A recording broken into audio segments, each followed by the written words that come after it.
হলিউডের জন্য আরেকটি সুখবর এলো। বহুল প্রতীক্ষিত সিনেমা ডেডপুল অ্যান্ড ওলভারিন মুক্তি পাবে চীনেও। সিনেমাটি মুক্তি পেতে যাচ্ছে আগামী ২৬ জুলাই।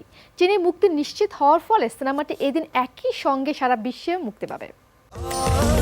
স্বাস্থ্যকর অল টাইম ফ্যামিলি কেক, সব সময় অল টাইম হেলদি লাইফ। চীনে হলিউডের সিনেমা মুক্তি বেশ গুরুত্বপূর্ণ। মূলত আমেরিকার হল ও মাল্টিপ্লেক্সের পর হলিউড সিনেমার আয়ের সবচেয়ে বড় উৎস চীন। কিন্তু নানা কারণে হলিউডের সিনেমার উপর নিষেধাজ্ঞা দিয়ে থাকে দেশটি। ফলে অনেক সিনেমাই সহজে মুক্তি পায় না, পেলেও সিনেমা সেন্সর করে মুক্তি দেওয়া হয়। Hi, Peanut. I'm gonna need you to come with me right now. তবে ডেডপুল অ্যান্ড উলভারিন নিয়ে বেশ আলোচনা থাকার কারণে সিনেমাটি নিয়ে চীনও আগ্রহী। ফলে তারা সিনেমাটি মুক্তি দেওয়ার সিদ্ধান্ত নিয়েছে। সিনেমাটির জন্য আরও ইতিবাচক একটি খবর হলো, মুক্তির আগে সিনেমাটি খুব বেশি কাটাছেড়াও করা হচ্ছে না। সম্প্রতি ডেডপুল অ্যান্ড উলভারিনের চীনে মুক্তির বিষয়টি মার্ভেলের সামাজিক যোগাযোগ মাধ্যমে প্রকাশ করা হয়।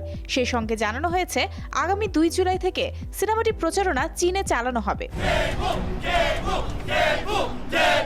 এই সিনেমার মাধ্যমে প্রথমবারের মতো চীনের থিয়েটারে মুক্তি পাচ্ছে রায়ান রেনল্ডস অভিনীত কোনো সিনেমা। ফলে তার জন্য বিষয়টি গুরুত্বপূর্ণ। চীনে এই সিনেমার প্রচারণায় তিনি অংশ নেবেন। তার সঙ্গে থাকবেন হিউ জ্যাকম্যান ও পরিচালক শন লেভি। হলিউডের বক্স অফিস এবছর উল্লেখযোগ্য কোনো ব্যবসা সফল সিনেমা পায়নি, তাই ডেডপুল অ্যান্ড উলভারিনের দিকে বিশেষ নজর থাকবে তাদের। চীনে মুক্তির মাধ্যমে হলিউডের ভান্ডারে বেশ কিছু অর্থ আগমনের সম্ভাবনাও তৈরি হয়েছে। Mario Sen, showbiz tonight.